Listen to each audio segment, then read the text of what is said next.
Hello students, we will start with the next important topic in current electricity, that is electrical measurements. Now for electrical measurements we need to understand two very important laws to solve electrical circuit, and these two laws are Kirchhoff's laws, which are named as Kirchhoff's current law or KCL. It is also called junction law, which we are going to discuss right now, and we will study another law which is known as Kirchhoff's voltage law. I'll just write it here. Kirchhoff's voltage law or KVL. So we are going to study KCL and KVL, two laws to solve different complicated electrical circuits. KVL is also known as the loop law. It is also called the loop law. So we'll see both of them one by one. Let's first of all shift on our focus to KCL or Kirchhoff's current law. Now what is Kirchhoff's current law? Kirchhoff's current law states that at any junction of an electrical circuit, when I use the word junction, that means what? A point where more than two wires meet. Where more than two wires meet in any electrical circuit, that point is known as a junction, isn't it? Now what KCL says is, what Kirchhoff's current law says is, at any junction of an electrical circuit, the total current at any instant of time at that junction is equal to 0. Means the current never stays at the junction. Or we may say this way also, the total current that reaches a junction is equal to the total current that leaves the junction. So we say the junction of any electrical circuit is never charged, since the amount of current that reaches the junction is equal to the amount of current that leaves the junction. तो जितना current आया उतना ही चला गया, तो obviously her instant of time पे या किसी भी इंस्टेंट ऑफ टाइम पे वहां करंट रुका ही नहीं, वहां चार्ज रुका ही नहीं. तो हम कभी भी किसी जंक्शन को नहीं बोल सकते कि वो चार्ज जंक्शन है, क्योंकि जितना चार्ज आएगा उतना ही चार्ज वहां से चला जाएगा. हम इसको थोड़ा सा और अच्छे से समझने की कोशिश करते हैं. सपोज हमारे पास एक जंक्शन है जहां एक वायर है जो करंट लेके आ रही है I1, एक दूसरी वायर है जो करंट लेके आ रही है I2, एक तीसरी वायर है जो करंट लेके आ रही है I3. ये तीन वायर है जो इस जंक्शन पे करंट लेके आ रही है, और ऐसे ही हम एक वायर बनाते हैं जो I4 करंट लेके जा रही है और I5 करंट लेके जा रही है. तो ये जो मेरा जंक्शन है, इस जंक्शन पे मेरे पास 5 वायर है जो ज्वाइन कर रही हैं, 3 वायर करंट लेके आ रही हैं और 2 वायर करंट लेके जा रही है. तो मेरा KCL, Kirchhoff's current law, or my junction law says that at J sigma I is always equal to 0. That is, total current here is 0. Now the sign convention says that the current that reaches the junction has to be taken as positive, and the current which leaves the junction has to be taken as negative. So following that sign convention, I'll say, according to this, the current that comes in I1 plus I2 plus I3, these are the input currents, and output currents are I4, so minus I4 since it is leaving the junction, minus I5, and this has to be equal to 0. Or you may say I1 plus I2 plus I3 is equal to I4 plus I5. It's a very simple law. Sigma I in is equal to sigma I out. So the total current which reaches the junction is equal to the total current that leaves the junction. It's a simple law. We have to show that at any junction the total current is always 0. Now this law follows the law of conservation of charge. Law of conservation of charge. ये आपको याद रखना है कि law of conservation of charge ये follow करता है। ठीक है, इसको हम अप्लाई करेंगे किसी ना किसी सर्किट के अंदर। पहले हमने लॉ समझने की कोशिश की है, तो ये हमारा केवीएल हो गया। अब हम शिफ्ट करते हैं दूसरे लॉ की तरफ, जिसको हम बोलते हैं, ये केसीएल हो गया। अब हम इसको बोलते हैं केवीएल, किरचॉफ्स वोल्टेज लॉ, और it is simply known as loop law. Now what does this law says? This law says that in any electrical circuit if you choose any closed loop, कोई भी आप एक closed loop circuit के अंदर एक छोटा circuit आप choose कर लेते हो, तो उस सर्किट के अंदर जो आपने लूप चूज की है, उस लूप में जितना भी सम ऑफ ईएमएफ है, ईएमएफ कहां आएगी? सेल के ऊपर। So the algebraic sum of EMF in that loop and the potential drop in that loop is always equal to 0। ठीक है, मैं आपको रिप्रेजेंट करता हूं, आपको ज्यादा अच्छा क्लियर होगा। आप लिखने के लिए खाली इतना लिख सकते हो that in any closed loop the sum of EMF and potential drop is always equal to 0। इसको अच्छे से समझने के लिए पहले हम इसकी साइन कन्वेंशन समझते हैं। बहुत सिंपल सी साइन कन्वेंशन है। अगर सपोज करो आपके सर्किट में कोई सेल दिया है जिसकी ईएमएफ ई है, एक सेल लगाया है आपने किसी भी सर्किट के अंदर और उसकी ईएमएफ ई है, तो अगर आप जब लूप कंसिडर करते हो उस सर्किट के अंदर और आप लूप में इस तरह से मूव करते हैं, यानी you move in the loop from positive terminal towards the negative terminal, तो जब भी आपने प्लस से माइनस मूव करना है, आपने अपनी इक्वेशन में ये जो ईएमएफ की वैल्यू लिखनी है वो ईएमएफ की वैल्यू माइनस ई लिखनी है। ये साइन कन्वेंशन है। ठीक है, और अगर इसी सेल के अंदर प्लस और माइनस में अगर ईएमएफ ई है, लेकिन आप अपनी लूप में इस तरह से मूव कर रहे हैं, तो आप नेगेटिव से पॉजिटिव मूव कर रहे हैं टर्मिनल्स में। आपका लूप कहां से कहां मूव कर रहा है? माइनस टर्मिनल से प्लस टर्मिनल में।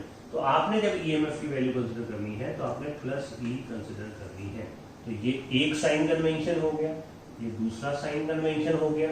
ये दोनों साइन कन्वेंशन किस चीज के लिए हो गए? सेल के लिए। ऐसा ही एक साइन कन्वेंशन हम यूज करेंगे रेजिस्टेंस के लिए। तो हमारा तीसरा साइन कन्वेंशन क्या है? हमारा तीसरा साइन कन्वेंशन है कि एक रेजिस्टेंस दी हुई है हमको, सपोज उसमें करंट आई जा रहा है इस तरह से। आप अगर लूप ऐसा लेते हैं कि आप करंट के अलॉन्ग लूप को मूव करा रहे हैं, तो आपका minus I into R potential drop लिया जाएगा। पोटेंशियल ड्रॉप किसको बोलते हैं? आई इंटू आर को। So if you are moving in a loop along the direction of current, तो आपने ड्रॉप की वैल्यू क्या लेनी है? Minus I into R. अब ये एक बार आप इसको नोट करिए, मैं जब सर्किट सॉल्व करूंगा तो आपको ये बिल्कुल क्लियर हो जाएगा। चौथा और आखिरी साइन कन्वेंशन इसके अंदर क्या है? ये रेजिस्टेंस आर है, करंट ऐसे जा रहा है, लेकिन आपकी लूप कैसे मूव कर रही है? आपकी लूप मूव कर रही है इस तरह से। तो आप ऑपोजिट टू करंट मूव कर रहे हैं, तो प्लस आई इंटू आर आपका पोटेंशियल ड्रॉप। ठीक है, तो जब हम सेल कंसिडर करते हैं तो सेल में हम टर्मिनल्स देखते हैं, उसके हिसाब से साइन कन्वेंशन लगाते हैं, और जब हम रेजिस्टेंस देखते हैं तो हम करंट की डायरेक्शन देखते हैं, उसके हिसाब से हमारा ड्रॉप लगाते हैं। हम इस किरचॉफ वोल्टेज लॉ को थोड़ा और अच्छे से समझने की कोशिश करते हैं। लेट्स से एक सर्किट ले लेते हैं, उसके अंदर हम केवीएल लगाते हैं। केवीएल बोलने में तो बहुत सिंपल सी चीज है कि sum of EMF and potential drop across any loop, in any loop that you consider in an electrical circuit, the total sum is always 0। मैं आपको ये भी बता दूं कि ये जो लॉ है, ये law of conservation of energy को फॉलो करता है। Law of conservation of energy, ये इंपॉर्टेंट पॉइंट है। अब मैं इस लॉ को लगाता हूं जिससे आपको इसका जो कंसेप्ट है और अच्छे से क्लियर हो जाएगा कैसे लगाया जाता है। सपोज हम एक सर्किट लेते हैं, हम एक छोटा सा न्यूमेरिकल सॉल्व करने की कोशिश करते हैं साथ में। मैंने सर्किट में एक सेल ले लिया जिसकी ईएमएफ है 4 वोल्ट, एक रेजिस्टेंस ले ली जो R1 है और उसकी वैल्यू है 2 ओम। यहाँ मैंने एक दूसरी रेजिस्टेंस ले ली है और इस रेजिस्टेंस की मैं वैल्यू ले रहा हूँ 3 ओम। एक मैं दूसरा सेल ले रहा हूँ, एक और रेजिस्टेंस मैंने कंसिडर कर ली। इसकी इंटरनल रेजिस्टेंस मैंने नहीं कंसिडर की, इसकी भी इंटरनल रेजिस्टेंस मैंने इग्नोर कर दी है। ये जो मेरा सेल है उसकी मैं वैल्यू ले लेता हूँ 2 वोल्ट। ये जो मेरी R3 रेजिस्टेंस है इसको मैं ले लेता हूँ 1 ओम, है ना। 1 की जगह लेट्स से इसको हम 3 ओम से लेते हैं। चलो, तो ये मेरा एक सिंपल सा सर्किट है, इलेक्ट्रिकल सर्किट है, जिसमें मैं किरचॉफ लॉ लगाना चाहता हूँ और मैं सॉल्व करना चाहता हूँ। जब मैं बोलता हूँ कि मैं इसको सॉल्व करना चाहता हूँ, यानी मैं क्या करना चाहता हूँ, मेरे को ये पॉजिटिव टर्मिनल सेल का यहाँ से करंट निकल रहा है I1, यहाँ से करंट निकल रहा है I2, प्लस से ही जाता है करंट। तो यहाँ से अगर I2 करंट निकल रहा है तो इस नेगेटिव टर्मिनल में I2 करंट जा रहा होगा। तो ये I2 यहाँ से आया, ये जंक्शन है, यहाँ से I1 आया। तो I1 अगर प्लस से बाहर निकला है तो डेफिनेटली यहाँ पे I1 अंदर भी जा रहा होगा। ये I1 नीचे आया इस जंक्शन पे, ये I2 आया इस जंक्शन पे। तो यार ये दोनों मिलके यहाँ क्या बना देंगे, I1 प्लस I2 बना देंगे। तो R2 जो रेजिस्टेंस है उसमें से कितना करंट पास हो रहा है, उसमें से करंट पास हो रहा है I1 प्लस I2। तो यहाँ पे भी मार्क कर देते हैं I1 प्लस I2। अब ये जंक्शन पे वापस आपका I1 ऊपर चला गया, I2 नीचे चला गया। तो पहला हमारा जंक्शन लॉ तो बड़े प्यार से लग गया। हम इसको लेबल भी कर देते हैं, जैसे एक पॉइंट को A मार्क करते हैं, इसको हम B मार्क करते हैं, ये C, ये D, ये E और ये F।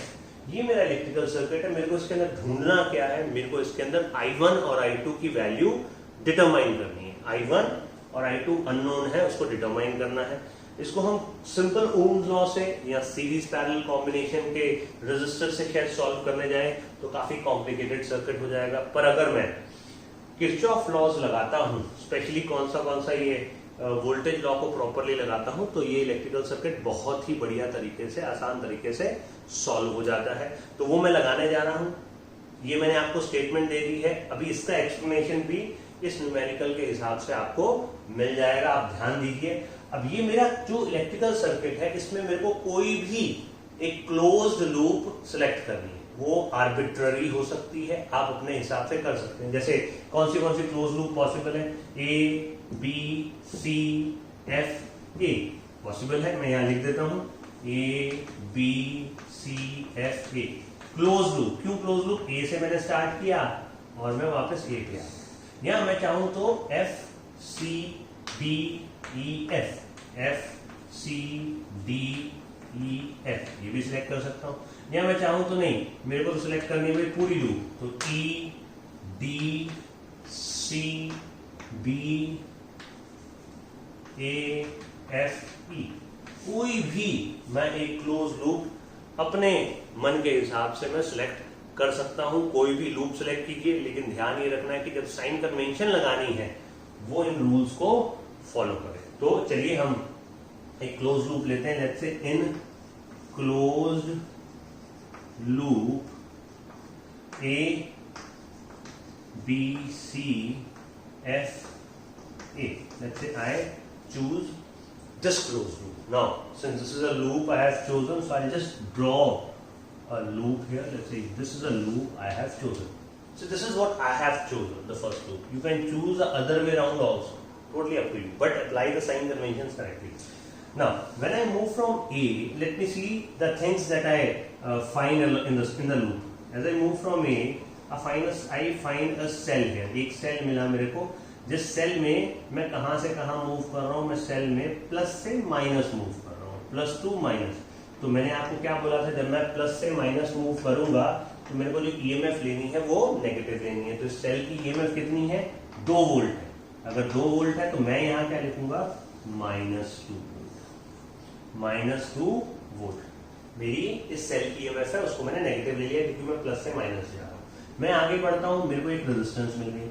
अब मैं रेजिस्टेंस में देख रहा हूँ करंट सामने से आ रहा है, पर मेरी लूप तो इधर जा रही है, तो मेरी लूप इधर जा रही है, करंट यहां से आ रहा है, तो मैं करंट के ऑपोजिट मूव कर रहा हूं, तो प्लस I2 इंटू 3, तो 3I2, ओके 3I2। आगे जाते हैं, यहां से गया, यहाँ कुछ नहीं है, कोई रेजिस्टेंस नहीं, कोई सेल नहीं, कोई रेजिस्टेंस नहीं, कोई सेल नहीं, ये आ गया, यहाँ 3 ओम की रेजिस्टेंस है, करंट इधर आ रहा है और मेरी लूप तो इधर मूव कर रही है, तो again I am moving opposite to the current, तो कितना ड्रॉप लेंगे, प्लस आपका 3,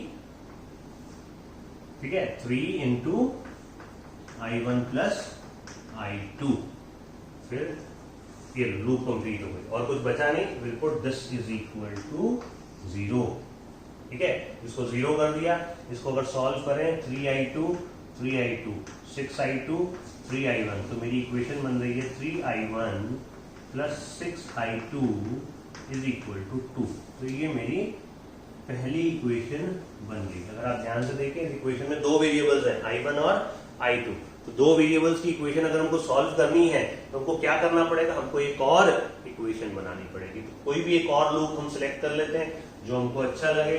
चलो एक काम करते हैं, ऐसी एक लूप ले लेते हैं, लूप नंबर 2। अब लूप नंबर 2 में वापस से हम इसको पहले मिटा देते हैं, थोड़ी सी हमको जगह मिल जाएगी। लूप नंबर 2 में हम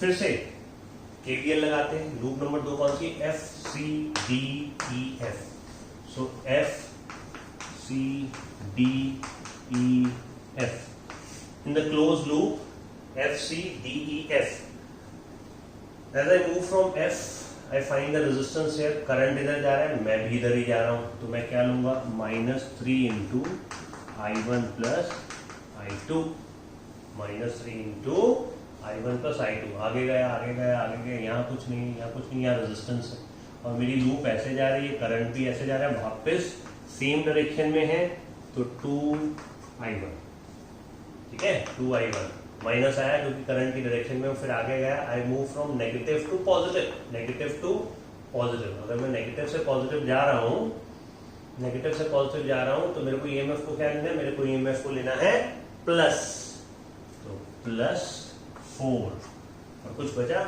और कुछ नहीं। चलो इसको भी इक्वल टू कर देते हैं 0, इसको थोड़ा सा सॉल्व कर लेते हैं, 3I1 2I1 -5I1 हो गया, -3I2 हो गया, +4 इज इक्वल टू 0, इसको थोड़ा सॉल्व किया जाए, 5I1 plus 3I2 is equal to 4, ये मेरी बन गई इक्वेशन नंबर 2। तो अब तो कहानी आसान हो गई भाई, मेरे पास दो इक्वेशन है, दो वेरिएबल है, एलिमिनेशन मेथड लगाओ, सब्स्टिट्यूशन मेथड लगाओ, क्रॉस मल्टीप्लिकेशन मेथड लगाओ, जो मेथड आपको अच्छा लगा है वो लगाओ और इन दोनों इक्वेशन को सॉल्व करो। चलो हम सॉल्व भी कर लेते हैं ताकि हमारा काम आसान हो जाए। तो ये हमारी एक इक्वेशन है, ये हमारी दूसरी इक्वेशन है, उसको भी यहाँ लिख देते हैं, 3I1 plus 6I2 is equal to 2।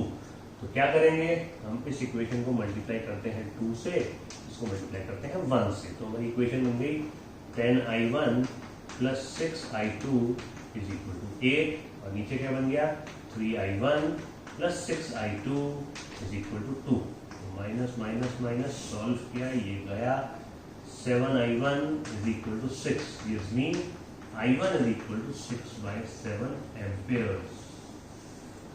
ये मेरी I1 की वैल्यू आ गई।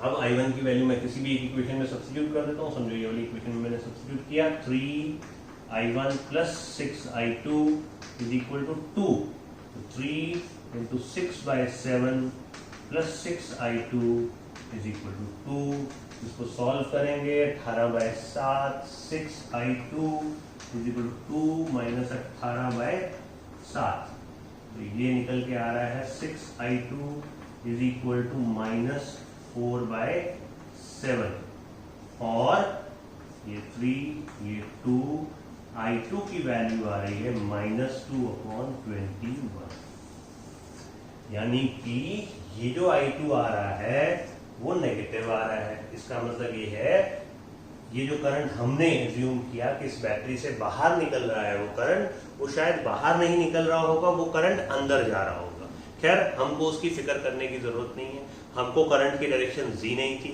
हमने करंट की डायरेक्शन अपने हिसाब से लॉजिकली एज्यूम की। हमारा करंट नेगेटिव आ रहा है, अगर माइनस वैल्यू आ रही है हम उसको माइनस में छोड़ देंगे, पर माइनस का सिग्निफिकेंस तो हमको पता है। माइनस का सिग्निफिकेंस ये है कि जो करंट डायरेक्शन मैंने एज्यूम की है उसका ऑपोजिट डायरेक्शन करंट फ्लो कर रहा है। So this is a simple way to solve an electrical circuit. I have used KCL and I have used KVL, both the methods. KCL is according to the law of conservation of charge and KVL is according to the law of conservation of energy. इन दोनों method से मैं बहुत सारे complicated circuits भी solve कर सकता हूं। अगर मैं एनसीईआरटी सीबीएसई की बात करूं तो normally every alternate year they put up question on Kirchhoff's law. 2020 में उन्होंने नहीं पूछा, तो बहुत चांस है कि 2021 में पूछ ले। तो आपने बहुत सारे क्वेश्चन इसके ऊपर प्रैक्टिस करने हैं, इसको अच्छे से समझना है। ये शॉर्ट क्वेश्चंस हैं, इसमें गलती होने के चांसेस नहीं होते बिकॉज बहुत बेसिक मैथमेटिक्स इन्वॉल्व रहता है। आपको ध्यान रखना है साइन कन्वेंशन का। Sign convention is the most important key to solve these type of electrical circuits. तो इस सर्किट को समझने के बाद मैं एक और टॉपिक आपका पढ़ाना चाहता हूं जो मैं इसी किरचॉफ लॉ के ऊपर ही बेस करूंगा। बड़ा ही इंपॉर्टेंट कंसेप्ट है, उसको हम बोलते हैं Wheatstone bridge. It's an important circuit, Wheatstone bridge. आप इसको तब तक एक बार नोट कीजिए। The next topic which we are going to discuss is the Wheatstone bridge. Now Wheatstone bridge is a very important topic from CBSE exam point of view, or if you talk about even your JEE point of view, or even from the NEET exam point of view. It's an important concept applicable to resistors, applicable to capacitors, applicable to inductors. So Wheatstone bridge is basically a concept which is applicable to various types of circuits. Now what is basically a Wheatstone bridge? When I say Wheatstone is a name of a scientist, एक scientist का नाम है, बड़ा अजीब सा नाम है पर नाम है तो नाम है, क्या करेंगे।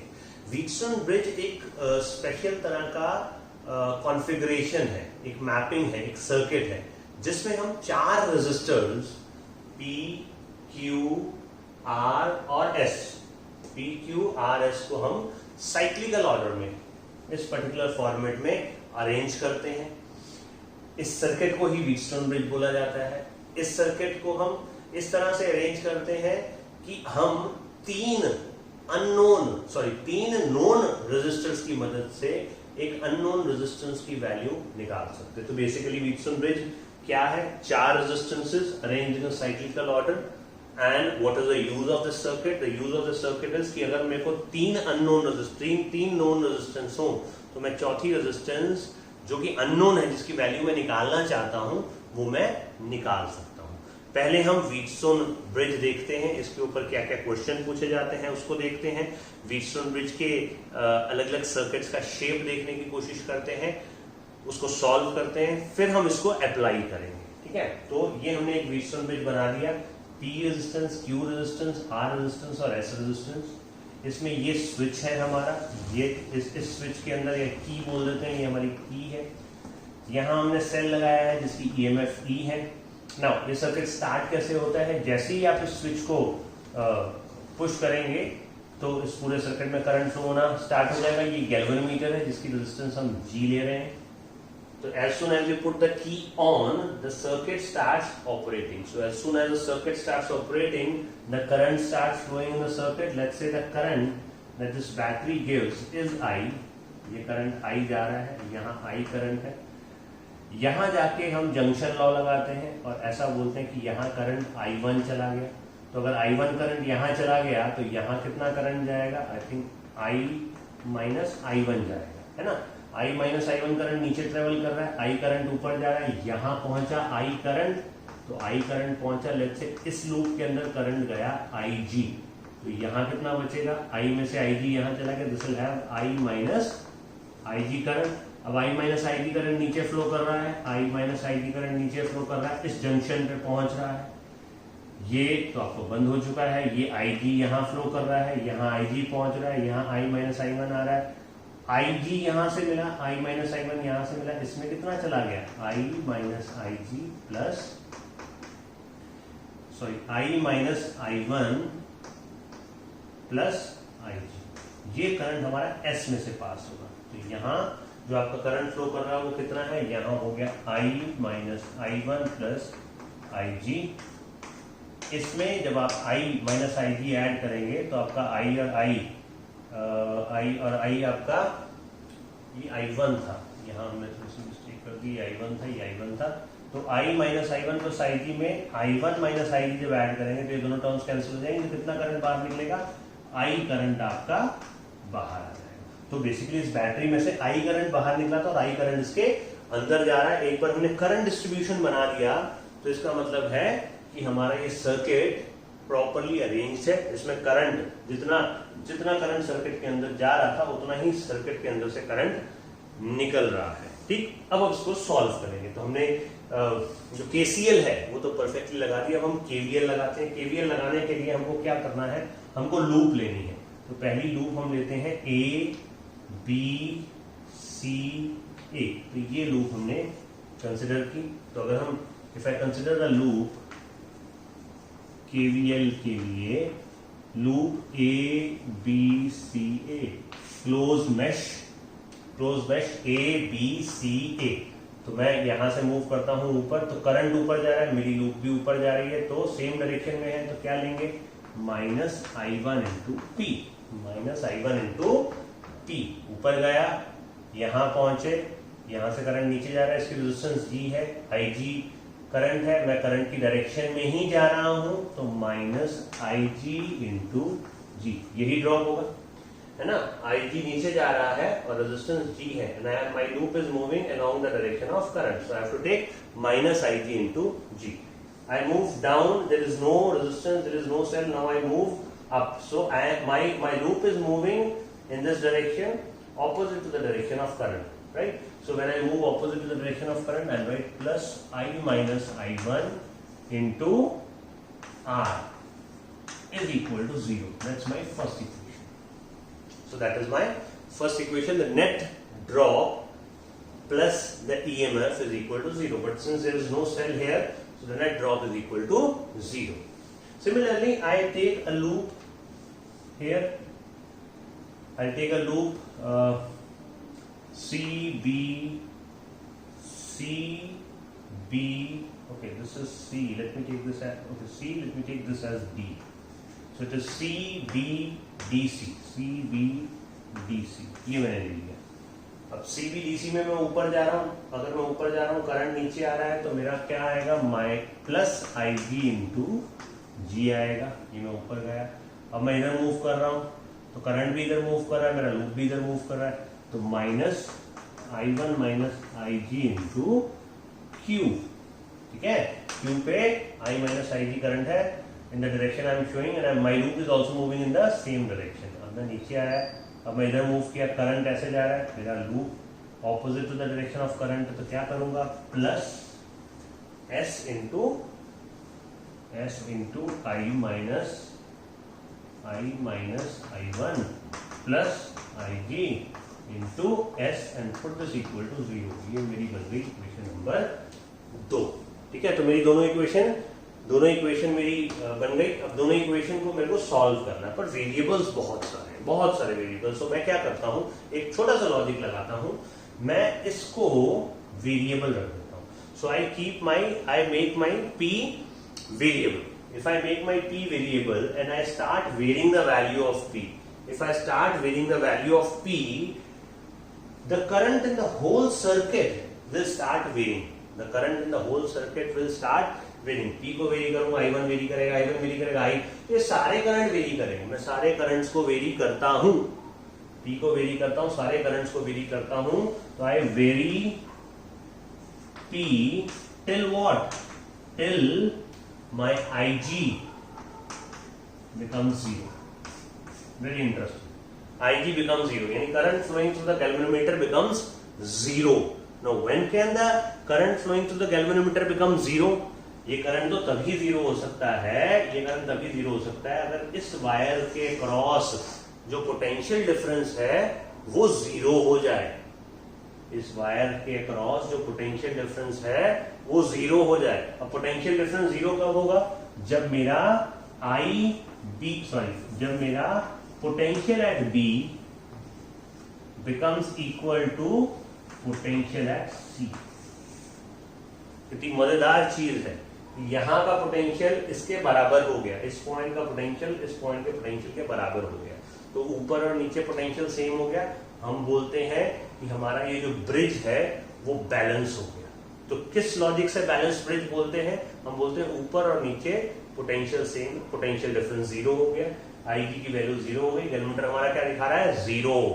सो वी से द ब्रिज इज बैलेंस्ड। तो ये हमारा बैलेंस्ड ब्रिज हो गया, बैलेंस्ड ब्रिज। तो जब बैलेंस ब्रिज हो गया तो आपका आईजी तो जीरो हो गया। अब क्या करते हैं, आईजी जीरो की वैल्यू इन इक्वेशन में सब्स्टिट्यूट करते हैं। ये इक्वेशन में हम जीरो कर देते हैं, ये करंट को जीरो कर देते हैं, ये करंट को जीरो कर दिया, ये करंट को जीरो कर दिया, ये करंट को जीरो कर दिया। तो मेरी इक्वेशन क्या बन के आ गई? Minus I1P plus I into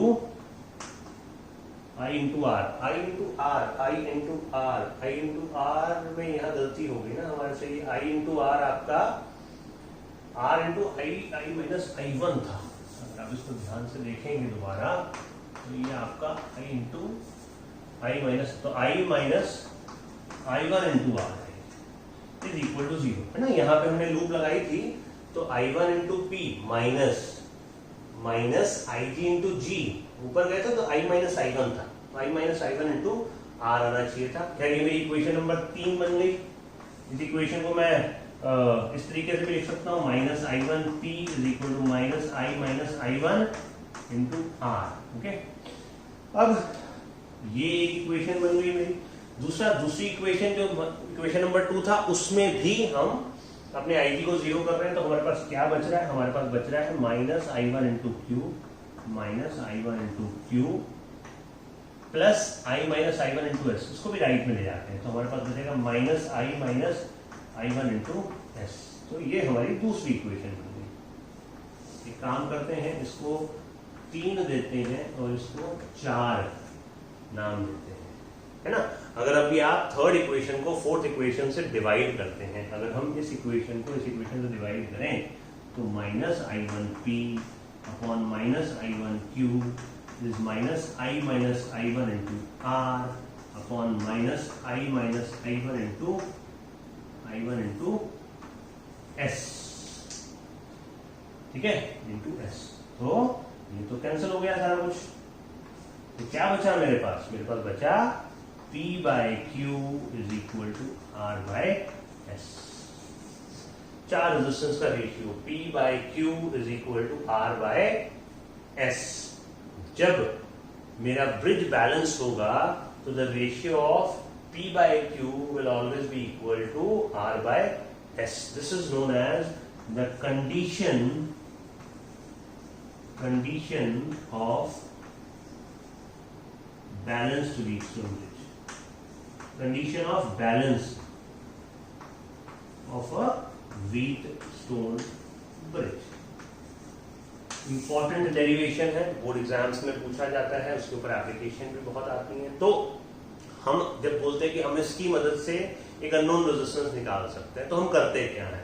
हम 3 नोन रेजिस्टेंस रख दी हमने, एक अननोन रख दिया। क्या करेंगे? वेरी करेंगे रेजिस्टेंस को, वेरी करेंगे, तब तक वेरी करेंगे जब तक हमारा कैलकुलेटर जीरो नहीं दे देता। जैसे ही हमारा कैलकुलेटर जीरो दे देगा, जीरो वैल्यू दे देगा, हम क्या बोलेंगे? ब्रिज बैलेंस हो गया। तो ब्रिज बैलेंस हो गया तो P बाई Q जो है वो R बाई S के बराबर हो जाएगा। ये जो सेंटर लूप है उसमें कुछ भी करंट फ्लो नहीं करेगा। तो हम ये कंडीशन लगा के 3 नोन वैल्यू से एक अननोन वैल्यू को निकाल सकते हैं। तो ये आपका हो गया व्हीटस्टोन ब्रिज। मैं इसकी थोड़ी थोड़ी एप्लीकेशन अभी आपको करूँ। ओके, अब हम मीटर वायर ब्रिज पढ़ने जा रहे हैं, जो किसका एप्लीकेशन है? जो हमने Wheatstone bridge, balance Wheatstone bridge पढ़ा है, उसकी एक सिंपल सी एप्लीकेशन है। बेसिकली पहले हमारे कोर्स के अंदर एक और एप्लीकेशन थी, पोस्ट ऑफिस बॉक्स, पर अब हम वो नहीं डिस्कस करते हैं। तो एक सिंपल सी एप्लीकेशन है मीटर वायर ब्रिज। अब ये एप्लीकेशन काफ़ी इंपॉर्टेंट है, जो हमारे प्रैक्टिकल एग्जाम्स हैं उसमें भी इसका सेटअप पूछा जाता है, तो आप अच्छे से समझिए इसको। लास्ट ईयर 2019 जेडब्ल्यू के पेपर के अंदर भी क्वेश्चन पूछा गया आपका मीटर वायर ब्रिज के ऊपर। बहुत ही सिंपल चीज है, बहुत ही सिंपल डिवाइस है।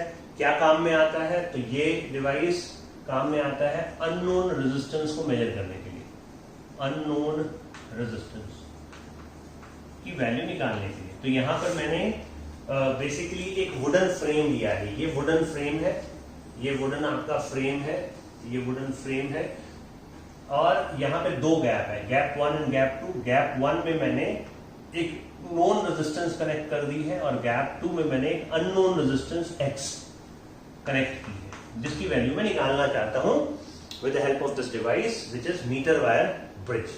नाउ अंदर ये जो P है, ये अंदर पीछे इसके वायर से कनेक्टेड भी है, जो मैं यहाँ रिप्रेजेंट नहीं कर रहा हूँ। ये भी ऐसे कनेक्टेड है, सीधा वुडन फ्रेम के पीछे इसका कनेक्शन किया हुआ है। तो ये परमानेंट स्टडी सेटअप है। ये यहाँ हमको एक गैप में रेजिस्टेंस लगानी है, दूसरे गैप में अननोन रेजिस्टेंस लगानी है। यहाँ जो A और B पॉइंट हमने लिए हैं, इसके बीच की जो लेंथ है वो 1 मीटर की है। ये जो लेंथ है A से B तक वो 1 मीटर की है, और वो जो वायर है वो वायर एक स्पेशल एलॉय की बनी हुई है। वो एलॉय मैंगनीज या फिर कॉन्स्टेंटिन है। अब ये मैंगनीज और कॉन्स्टेंटिन एलॉय है, इसकी इंपॉर्टेंस क्या है? इसकी इंपॉर्टेंस ये है कि ये एलॉय लेने से ये जो वायर का आउटर स्ट्रक्चर है वो हार्डन रहती है, जो आउटर सरफेस है वो हार्डन रहती है। दूसरी चीज, इस मैंगनीज कॉन्स्टेंटिन, ये जो 1 मीटर की वायर है, इसका resistance per centimetre is fixed. Resistance per centimetre is fixed. जैसे कि एग्जांपल, सपोज इसकी रेजिस्टेंस 2 ओम पर सेंटीमीटर है, और हमने कितनी लंबी वायर ली? हमने 100 सेंटीमीटर की वायर ली। 2 ओम पर सेंटीमीटर फिक्स है, मैंने 100 सेंटीमीटर की वायर ली, तो बेसिकली ये 200 ओम की ये पूरी वायर होगी। तो रेजिस्टेंस जो है वो इस वायर पे यूनिफॉर्मली डिस्ट्रीब्यूटेड है अलोंग द लेंथ। तो AB को हम एक रेजिस्टेंस ही कंसिडर करेंगे, लेकिन जितना पार्ट ऑफ द वायर ले लेंगे उतनी रेजिस्टेंस हमारे अकाउंट में आ जाएगी। ठीक है ना? तो ये हमारा सेटअप हो गया। अब हमको X की वैल्यू निकालनी है। It is based on the principle of balanced Wheatstone bridge. यहाँ बीच में हमने एक जॉइनिंग देके, गैलमीटर देके, यहाँ इस वायर को एक इलेक्ट्रिकल कंपोनेंट से कॉन्टैक्ट से कनेक्ट किया है। जॉकी एक मेटल का शू है, मेटल का ऐसे सॉकेट है जिसमें हम वायर को जाके यहाँ बोल्ट कर देते हैं। तो ये जॉकी जब इस वायर पे लगाते हैं और इस जॉकी को इसके ऊपर जब स्लाइड करते हैं तो स्पार्किंग नहीं होती। अगर मैं वायर को जॉकी से ना लगा के डायरेक्टली वायर को इसके ऊपर मैं मूव करूंगा तो स्पार्किंग होने का चांस रहता है। तो जॉकी एक इलेक्ट्रिकल मेटल का कॉन्टैक्ट है। Okay, now how does this circuit works basically is, आप जैसे ही इस स्विच को ऑन करते हो, समझो यहाँ कहीं आपने स्विच लगा दिया है, और जैसे ही आप उस स्विच को ऑन करते हो करंट फ्लो होना स्टार्ट हो जाता है। करंट फ्लो होता है, आप इसको वेरिएबल रखते हो, इसको वेरिएबल रखने की भी जरूरत नहीं है। आप करते क्या हो, स्विच को ऑन करके इस जॉकी को इस वायर के ऊपर स्लाइड करते हो, स्लाइड करते जा रहे हो, तब तक स्लाइड करते हो जब तक कि आपका ये गैल्वेनोमीटर 0 नहीं देता। जैसे ही आपका गैल्वेनोमीटर ने 0 रीडिंग दिया तो आप क्या बोलेंगे? आप बोलेंगे कि आपका जो ब्रिज है वो बैलेंस्ड हो गया। जब वो ब्रिज बैलेंस हो गया तो P/X, समझो किस पे बैलेंस हुआ? ये तो 1 मीटर की वायर थी, मैंने इसके ऊपर एक स्केल भी लगा दिया ताकि कंफर्टेबली मैं रीडिंग ले लूं। ये स्केल मैंने लगा दिया है। तो समझो कि L1 लेंथ पे जाके वो बैलेंस हो गया। मतलब इसने 0 दे दिया। तो आप क्या बोलेंगे? P/X is equal to resistance of AJ upon resistance of JB। यही हो ना? P/Q is equal to R/S। अब रेजिस्टेंस ऑफ AJ कितना है? लेंथ L1 है, तो रेजिस्टेंस ऑफ AJ क्या होगा? P/X is equal to K। K is the resistance per centimetre. ये जो हम ले रहे थे इसकी वैल्यू हम K ले लेते हैं। तो K इंटू L1 अपॉन जो बाकी बची लेंथ वो कितनी होगी? ये लेंथ आपकी होगी 100 minus L1 upon 100 minus L1 into K। तो ये तो रेजिस्टेंस ही है, तो K की कैंसिल हो गया।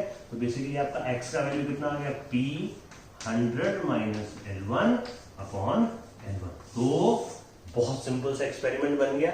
आपने करना क्या है, आपने ये अननोन रेजिस्टेंस लगानी है, इस जॉकी को वायर के ऊपर स्लाइड करना है, जहां जाके आपको बैलेंस मिलेगा आपने वो लेंथ को मेजर कर लेना है, L1 की वैल्यू यहाँ सब्स्टिट्यूट करनी है, P की वैल्यू नोन है, अननोन वैल्यू ऑफ X आप फाइंड कर सकते हैं। So this wire, this device, this circuit is known as metre wire bridge और स्लाइड वायर ब्रिज। स्लाइड क्योंकि हम इसके ऊपर स्लाइड करते हैं और मीटर क्योंकि ये 1 मीटर की वायर है।